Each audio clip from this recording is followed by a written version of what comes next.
Good morning, everyone. Good evening, good afternoon, wherever you are, and welcome to this week's Weekly Energy Boost.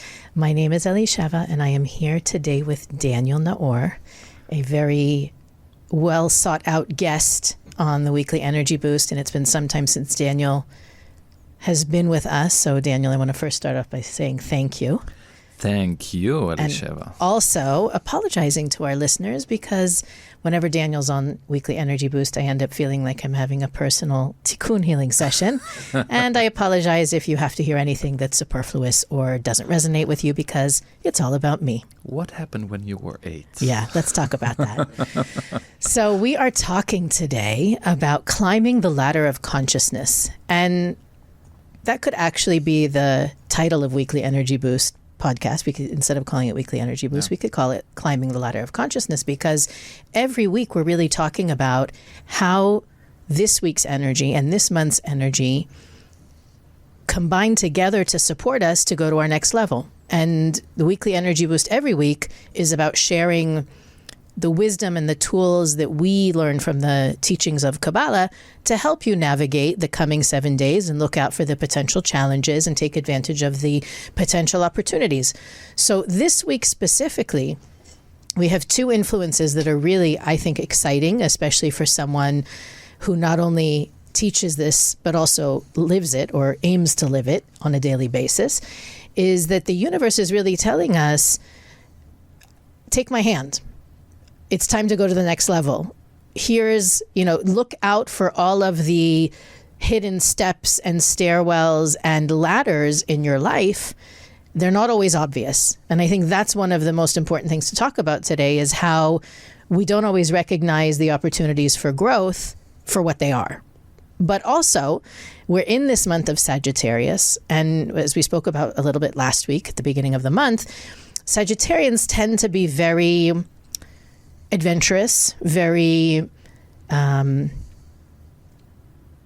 pathfinders. They like to excavate and dig new roads and make new paths and be innovative and break barriers and just whenever I think of it, also connects to, by the way, the planet Jupiter, which is about expansion and growth, breaking free from limitation. So we really have these two beautiful intersections of powerful energy that are supporting us, but part of the difficulty is identifying those opportunities for growth for what they are and not mistaking them for challenges, punishment, hardship, etc. And so Daniel is here.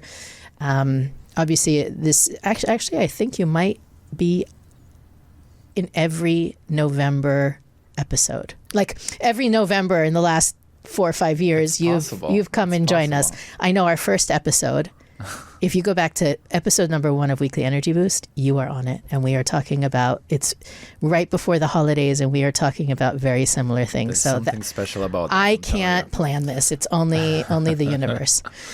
So Daniel, where do you feel is the best starting point for this conversation? How does it, when you think about climbing the ladder of consciousness or what that unique opportunity is this week, what do you...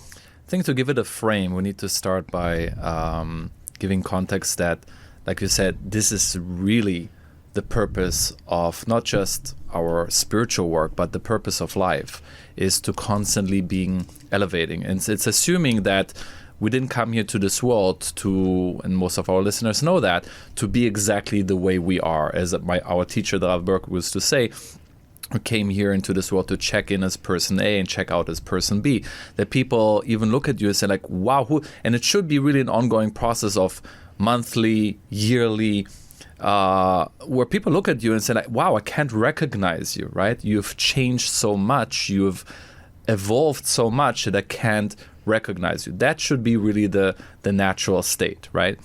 Now, I think there are two types of modes that we can be in. One mode is the I call it the autopilot mode, right? The stagnant mode, where we're unaware, right? So the opposite of climbing the ladder of consciousness is stagnant, is the autopilot mode, is the unconscious and the unaware mode. If I leave things to their own device and I'll just go with the flow, life will test me and challenge me and will try to force me to climb up the ladder, but I need to choose it, right? So I can either choose it proactively by constantly having this attitude towards life of curiosity, of what's next and how can I grow and how can I evolve and how can I take myself to the next level and what can I learn from this and what can I learn from you and what can I learn from this situation. It's this constant curiosity. Or I can say, I'm here just to cruise and I'm here just to survive. Things are the way they are, and then life will try to shake me up, right? So I think most of us are more interested into getting into that second mode, which is curiosity and grow. And for me, the way I've seen climbing up the ladder of consciousness, it's this exciting journey that I find myself in, which is very interesting. One of the international events of the Kabbalah Centre, there was a 10-year-old that came up on the stage. And, I love the questions of children. And he asked, Michael and Monica Berg, he asked them, what is your favorite thing about life? And for me, that was such a simple but yet deep question that later on when we went for lunch... Like, what a great conversation starter. Right? Later when we went for lunch, I asked everyone at the table that question. And I really listened because... it was so fascinating, first of all, to get to know people. So if you are, at the dinner table or with family, by the way, that's a great question to ask. But also, it made me think. And so the answer for me in this was, and this is how I tied into the topic, is I realized that really one of the most favorite thing in life for me is to be on a journey of self-discovery, where I discover different parts of me every day. And I think this is part of climbing the ladder, because what is the ladder of consciousness? It's aspects within us, within our soul, that are already inside of us, but we haven't discovered yet, right?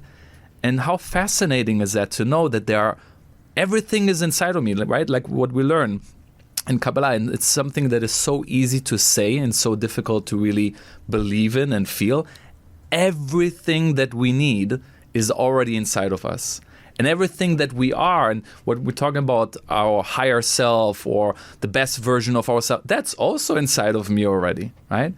To know that, and then starting the day, the week, and our life perspective of really being curious, wow, there's so much of myself that I don't know yet, that I don't see. I want to discover that. I want to go up at that ladder and climb that. It's so true. And I even think the word ladder and the imagery that it conjures up is exactly what you're saying as well. If everything I have is inside of me, all I need to do is elevate my perspective, right? I think a lot of people think of consciousness, even that word is sometimes beyond us, that consciousness is something I have to achieve or do or create. Mm-hmm. If we understand what you just said, Daniel, it's really that my highest self is within me, and I simply need to step up a little bit out of the way I perceive things now. One rung higher is going to give me a completely different understanding of what's happening. Mm-hmm. And that's something that I think, I've shared with many people as a tool in how to navigate a challenge. And I learned this from probably 30 years ago from sitting in a Kabbalah lecture myself, is that if you want to have a healthier perspective, instead of viewing the situation through your eyes, see it as an observer, right? So we're taking it here on this week's episode a step further. Observing the situation removes your agenda, your bias, your hurt, your preconceived notions, even looking at the situation as though it's happening to someone you care about. What advice would you give them? What support would you give them? How would you reassure them or inspire them or guide them without your agenda?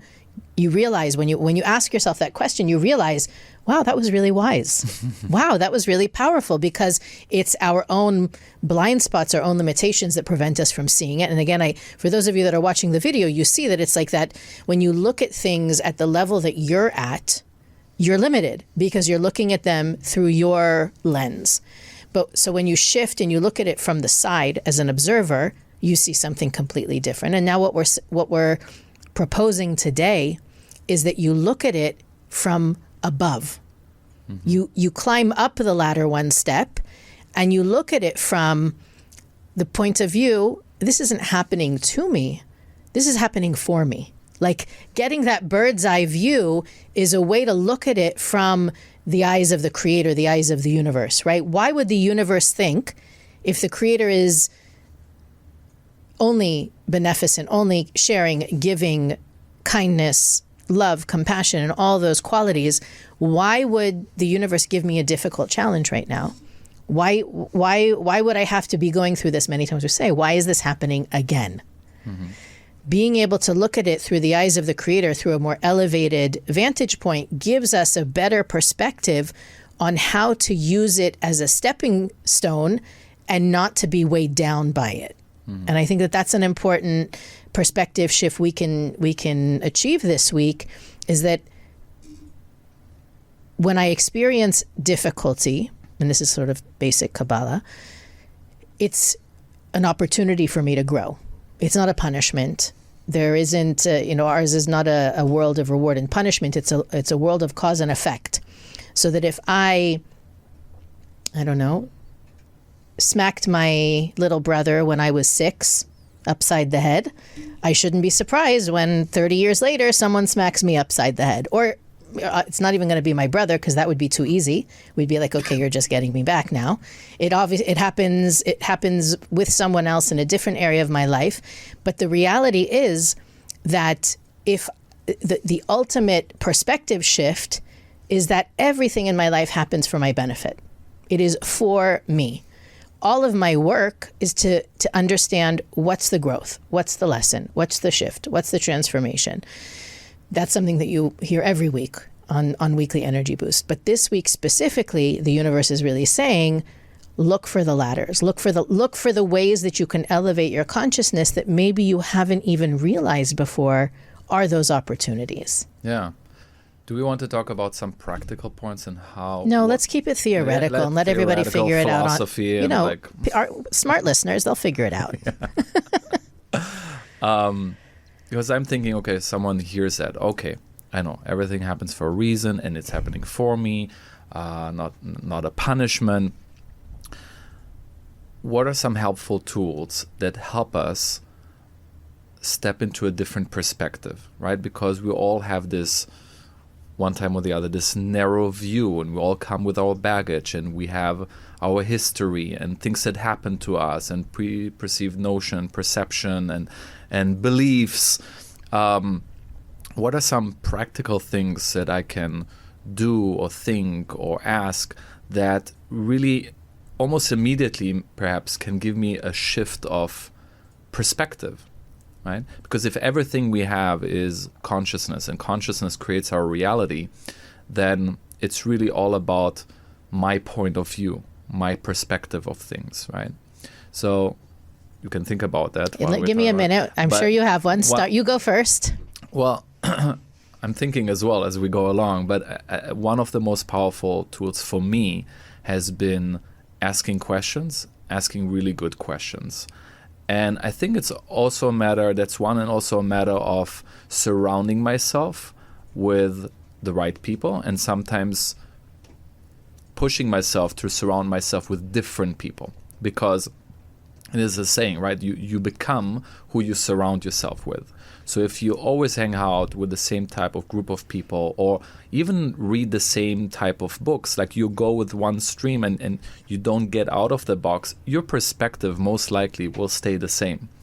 And I think it's part of it is to really challenge us to expand our like, again, curiosity, our view, our perspective on how does that person look at it, right? What does this person think about that?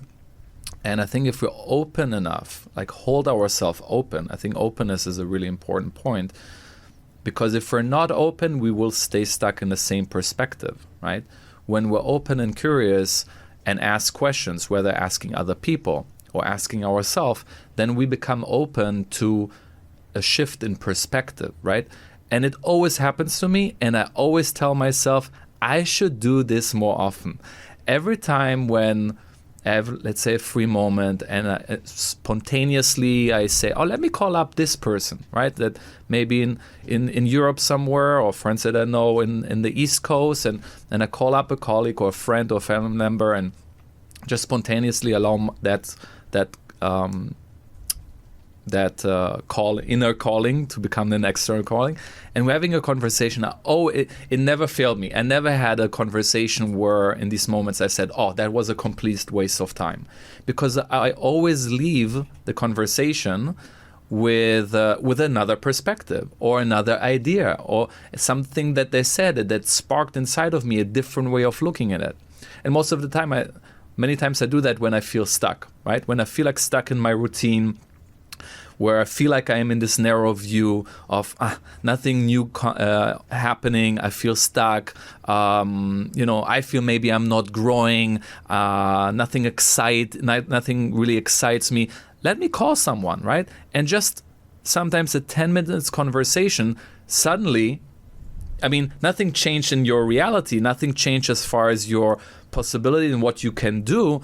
Just the shift of perspective from a conversation with someone that gave you an idea or told you something about their story, what they've been doing, how they've been inspiring, and what projects they're leading, sparks something inside of you. And you get out of this narrow view of this, I'm stuck, right? That is a point of view, right? That is a belief. And that creates a reality, the reality of I'm stuck. And that attracts people in your life that are also stuck and don't inspire you. So to get out of it, we need to hold ourselves open and curious and ask questions. Either other people, sometimes it's asking ourselves questions, and we can get to that in a moment too. But I'm sure that gave you enough time to think about some other things. Yes, but my mind doesn't go to practical.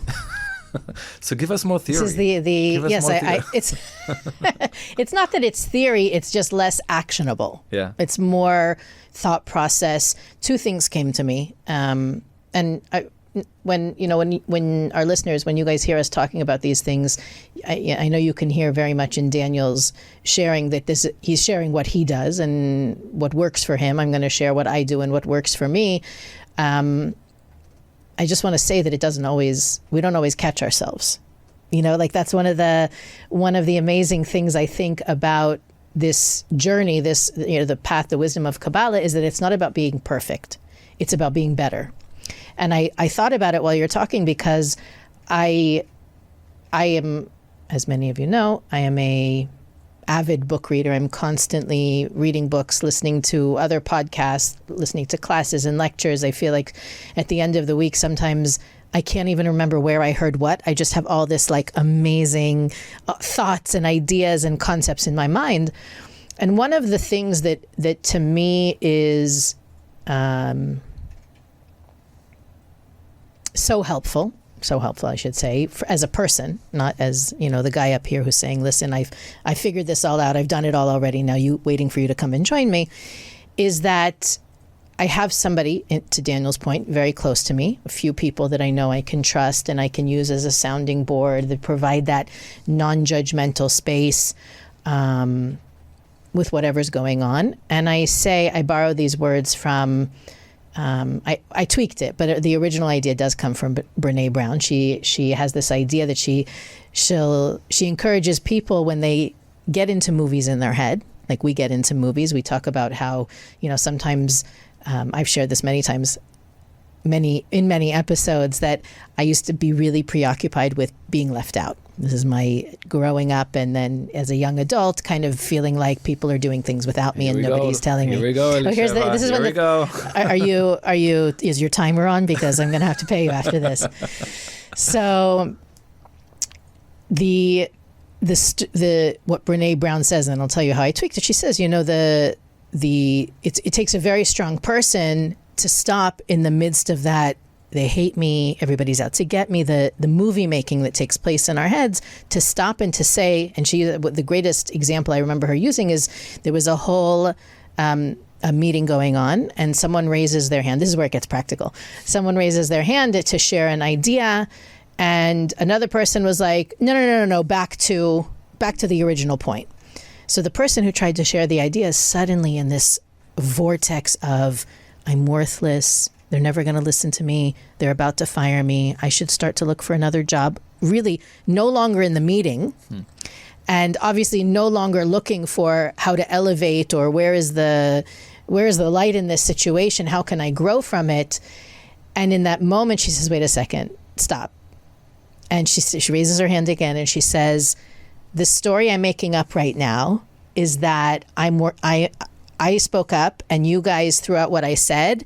And I just want to circle back and make sure that if this is a valid idea, we table it for another meeting or da-da-da. And the CEO or the manager, whoever was in charge of the meeting, was like, absolutely, I wrote it down. And as soon as we're finished putting out this fire, we are going to work on that idea. But the ability to stop the movie making, she says, the word she uses is story. I use the word movie. The movie I'm making, like I am a Hollywood producer when it comes to these movies. The movie that I'm making is everybody's out having a great time without me and nobody loves me and nobody's going to tell me. So instead of telling me how much they hate me, they just don't tell me anything. They exclude me. Right. So I think part of that elevating, right, using the different challenges that we experience as opportunities to grow means being able to be in that state of observation and recognize when I'm slipping. Movie making is definitely a form of slipping down the ladder, right? Like the rungs fall through and you just go boom, boom, boom, boom, boom. Being able to also have somebody in your life to reflect that on. So you could be in a meeting with your, the whole team that you work with and be able to say, okay, the movie I'm making up right now is that you all hate me and are just waiting to get rid of me, or whatever the story you tell yourself is. Or also to be able to say, and it's so funny because I shared this with my husband. I actually think we were coming home from an episode filming a couple months ago. And I was telling him I started working on something and I'm so excited about it. And I'm just waiting for it to be rejected. And he said to me, do you hear yourself? I wish for everybody to have a person who you feel comfortable hearing that from. Isn't the creator in charge of what's happening? Or do you really put your destiny in the hands of the marketing department, right? Like, is that really what you're saying? And we had this whole beautiful conversation about, the creator. In my mind, the creator is everywhere, but right here. And I feel like we all have that. I believe in the light. I believe in the universe. I believe in spirit. Everybody's good. We all have a soul. But in this area of my life, God took a vacation.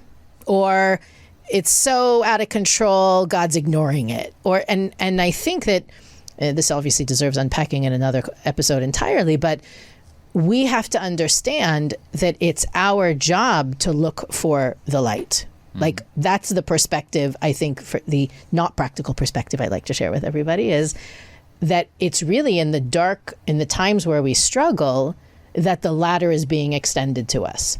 That we don't grow when things are going our way and everything's coming up roses and we feel great and connected and right place at the right time and feeling so good about ourselves. We grow in those moments of struggle when we manage to overcome, transcend, learn a lesson, do something differently, go against our nature. That's where the growth is. Growth isn't handed to us on a silver platter because we asked for it. It's important to ask for it, but we also need to know that it usually comes to us in the form of a struggle.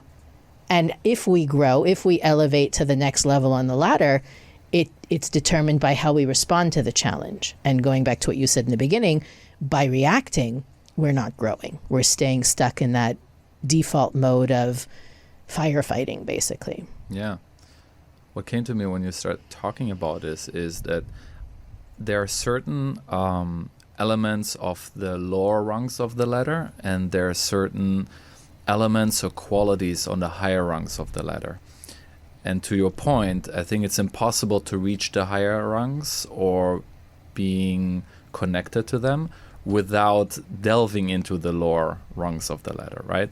So you can feel free to jump in or fill in the blanks what you feel is associated with the lower rungs of the ladder. I think to your point, one of the things that you said, I think, is related to victim consciousness, right? Because the different levels of consciousness, right? So victim consciousness is definitely one of the most dominant lower rung of the ladder consciousness, right? That life is happening to me and not for me, right? And this just, I'm putting them out there so we can identify more clearly, okay, where am I at? Without judging ourselves, which is very important, because regardless of where I am, and I can say to myself, within one day, I can be all the way down and all the way up and back down again, right? And if we look at the process of climbing up the ladder of consciousness more as a ever-evolving fluid process and not like judging ourselves for me being right now in the lower rung, that has a purpose right now. And I think this is so important, that the only way to climb up the ladder is to fully be present and acknowledge on which rung am I in right now. Because if I am in a certain rung of the ladder, and practically that can mean maybe in one of the lower one, which means a life circumstance and a situation in which I feel I am low energy, uninspired, maybe a little bit upset about something that happened. I need that process. And yeah, there will be times where I feel more elevated. If I look at it more holistically, right, and coming into full acceptance that where I am right now on the ladder, it's exactly where I need to be. This is where the Creator wants me to be. And I think without fully accepting that first, without judgment, it makes climbing up the ladder, well, maybe not impossible, but very heavy, because we're putting on all this heavy baggage on us, right? Most of the time, our inner critic that is judgmental of ourselves. Why are you there? You're a spiritual person. You should be higher by now. You should be more and then start to compare with all the people around you, and they're doing so much better. And you know how much weight? It's like trying to climb up a mountain with like 250 pounds on you, right? Very, very difficult. Actually, that is even a more important point that I wanted to say, where I wanted to go with it, right? Like we can talk a little bit more about that. The self-judgment and criticism is really what's holding us back the most of being more fluid, of being more, I think playfulness is one of the higher rung of the ladder, or actually a tool to help us climb more quickly, right? So we started with victim consciousness. What else do you think is like part of the lower part of the ladder, higher part of the ladder, and what are some ways that you think? That's actually something I've never considered, honestly. I think part of the higher rung of the ladder, and you and I talked a little bit about it on the way here, is elevating the people around me, right? Because this is a expansive consciousness, right? That's thinking more big. Part of our spiritual growth or climbing up the ladder, one of the ways that we can identify actually that we're growing spiritually is how much more are we thinking of, how much more of a positive influence do I have just by being present on the people around me, right? Am I elevating the people around me? And the lower rung of the ladder is I'm into myself, right? It's just me, myself, and I just worry about myself, about my to-do list, about my success, about things that I want to achieve, right? And it's selfish versus elevated, right? Our soul doesn't think that way. There's two things that I can't let slide that you just said. Please. Well, one, of course, we're now the end of the year. No matter, I think the universal theme of the end of the year is holidays and spending time with family. And when I say holidays, I don't even mean celebrations or religious events. It's also people go on holiday. They take off. Businesses close, and we tend to spend more time with the people we love or don't like very much, depending on where we are. And I think that specifically, Daniel, what you're saying is so well timed, because one way for us to get up a few levels on our own ladder is to recognize in this time where we're spending time maybe with people that we don't see all the time, or with our family, which triggers us better than any population on the planet. Right? And again, you could be at an office party where you know no one, or at a holiday gathering where you know everybody's sweater size. It doesn't matter how familiar or unfamiliar you are with the group, going into these events, gatherings, celebrations, ceremonies, whatever it is, with the intention to elevate. And realizing that the old me, and maybe the old me is just last year's me, that's fine too. We're hoping that actually this serves as some sort of inspiration for everybody listening, that you walk into a room and maybe the old me was like, who do I know that I can talk to so I can be comfortable and don't have to make too much effort? Or where's the bar? Or, how quickly can I leave? What time is it? Check my phone. Right. Like maybe I can, where's the bathroom? Maybe I can hide there for 10 minutes. Rather than being into ourselves. And really what that does is it's like a vacuum. You think you're not bothering anybody, you're hiding, maybe you're avoiding, but literally it's an energy. It's a black hole for energy. Yeah, it really, especially when, and this is something I can confess to practicing as a younger person, really looking for who can I sit with that either won't make me talk, confessions of a true Pisces, that I won't have to talk to, or that I feel comfortable talking to, that I don't have to push myself, stretch myself, accommodate, pretend to be interested in anyone else. What Daniel's really saying is the measure of your spiritual prowess is how focused are you when you walk into a room on elevating the room, bringing whether it's one person in the room or the general vibe in the room to a higher frequency. Is the party, is the dinner, is the celebration better because you were there? And realizing that you have the ability to influence on that level, even if it's just one person. So instead of walking into the room and looking for the person who you can be most comfortable with, you're looking for the person in the room who needs a pick-me-up, who nobody's talking to, who you've never met before. Look for the children who feel left out because all the other kids are playing with someone else. Find a way to express and to shine your unique light. The room will not be the same after. That's really how you make a difference. It's not about saving the world or saving a country or anything visible. It's the invisible. And so as you were talking, Daniel, you said something else, and now I hope I'm going to remember what it was. No, I don't remember. So you go back to talking, and then maybe there was two things I wanted to make sure that we don't forget to talk about. You sparked an idea that came across recently. You're talking with someone this week, a few days ago, talking about being with others and being ourselves while being with others. And it's related to levels of consciousness that we're at, because the more we climb up the ladder, we're on a spiritual journey where we discover ourselves more. And really, for me, the journey is about leaning more into my true being, leaning more into and discovering who I really am, and allow myself to shine that and be that person in the most authentic way, regardless who is in front of me. So I heard this very interesting definition of freedom, which is also an ultimate level of consciousness, right? Is to achieve that real inner freedom. Because oftentimes when people talk about freedom, or the definition they have of freedom is, well, I can do whatever I want. I'm financially independent. I can travel. Nobody can tell me anything.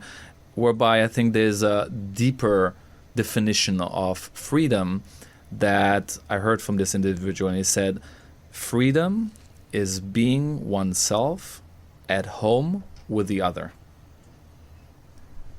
And how beautiful is that, right? So just imagine. For me, I have to close my eyes when I do that, right? That when you put yourself in these circumstances, well, in awkward situations, right? Like you're uncomfortable, you're like, leave me alone, you self-doubt at a party or whatever that might be social circumstance. And imagine walking into a room and you achieve that level of heightened awareness, or climbed up that ladder of consciousness, whatever we want to call it, where you are really okay with who you are. You know who you are. You own your light and you own your darkness too. You're aware that you're not perfect, but you feel at peace with yourself, right?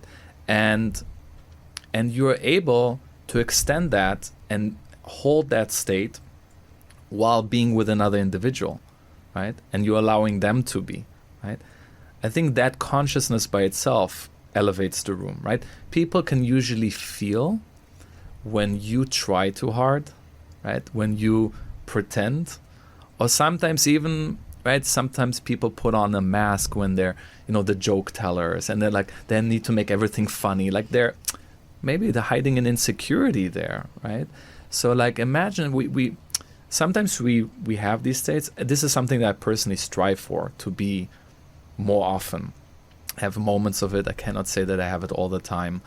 But even when I'm not, I think like just having that awareness and then being okay with it, right? But imagine like being there, people can feel that. And it makes life more pleasant, because no matter what you go, and I actually had that perspective I thought about before coming here, even or while being here. Instead of thinking of what I'm going to say and I hope it sounds great and I hope it's inspiring others, and like, you know what, first of all, I want to enjoy this. I want to learn from you, Elisheva. I want to get new insight. It's for me, right? And it doesn't, and I hope it inspires whoever listens to it, right? But I want to feel at peace. I want to feel at home in this setting right now and be fully present with you and having this conversation right now. You reminded me, it's so perfect. You reminded me what I wanted to talk about through exactly what you just said. So I'm always trying, when I try to listen to what the other person says every time we record an episode, try and listen through the listener's ears. Because I know, and I relate to what you're saying on my level, as everybody can hear, but I also want to pretend maybe I started listening to the podcast 3 weeks ago and I'm hearing what you're hearing, and how can I be different? How can I show up at my family's house next week and be who I am? They don't know who I am, right? Like thinking in terms of what you said earlier that I wanted to talk about is that playfulness, right? That's one of the measures of spiritual growth, is that you can be light about things. Not in a ignorant way or not in a form of denial, but really to not take ourselves so seriously. And so as I'm listening and I'm thinking, my gosh, you said it so easily, but for some people, it's the hardest thing in the world to drop the mask, to be genuine, to be authentic, to not worry what other people are thinking about us. What's the first thing you think of? What is one, or I'll give you three just in case you don't get there on the first try.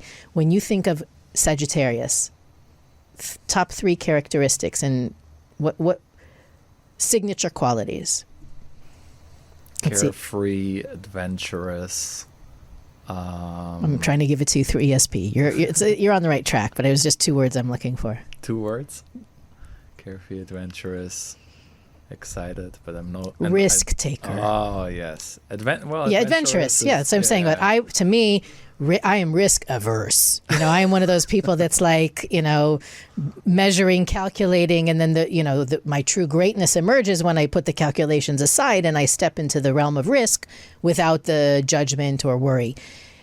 Sagittarians are the greatest risk takers, and I really encourage us all this month to take these ideas, specifically again the November, December, the times where we so unstructured for a lot of people, so it makes people nervous, I think, just because of the lack of structure and predictability and being around people that you're not around all the time. What do you have to lose? Be you, be playful, be curious. So, you're already worried that somebody's going to reject you or be annoyed with you or upset with you. What do you have to lose? And to go through your struggles or your challenges, your worries, your fears, to face them with that attitude of, what do I really have to lose?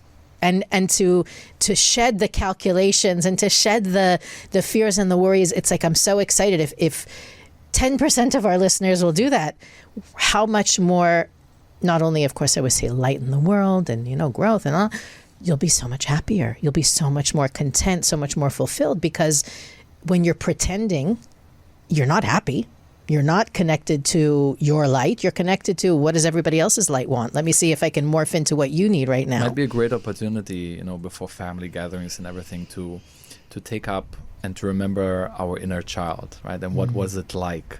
I actually did it yesterday. I went through a whole exercise of like an inner child exercise, and all these memories came back to me in these images in this particular image, and later I found this video of mine actually, like just dancing, right? Like being this 6-7-year-old and just like carefree dancing, and that child is still inside there somewhere, right? But we have put so many masks on and wanting to fit in and wanting to belong and wanting to be like that.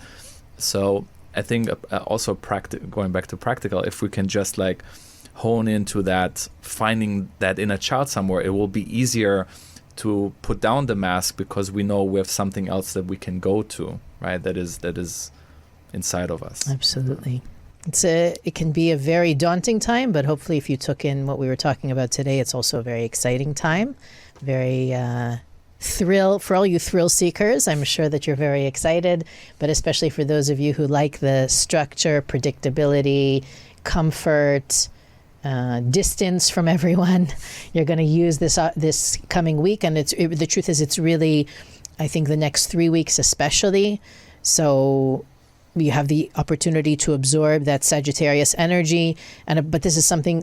What we talked about today can literally be used any day, anytime, in any scenario. Daniel, thank you for being with us. Thank you. We wasn't so bad after all. Right?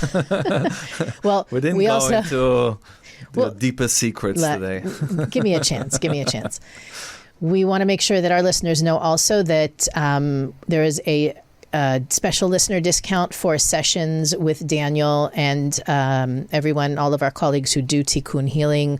We've talked about that in other episodes, but you can go to weeklyenergyboost.com to read about those sessions. That's where you get to work one-on-one with trained Kabbalah instructors who know how to help get to the root of a lot of the things that hold us back, the broken belief systems, the emotional wounds from childhood, and lots of other lovely little nooks and crannies that a lot of us hide from.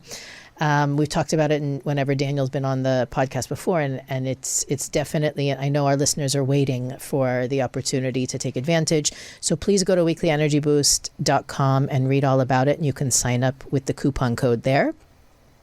You can also find Weekly Energy Boost on all podcast platforms, YouTube, Facebook, and Instagram.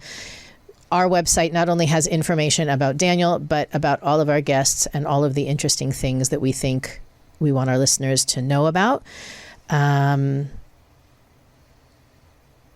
can also click the donate button and support our podcast, as well as share this episode. Imagine if you shared it with your whole family and your whole family was just intent on elevating one another throughout the holidays. How beautiful that would be.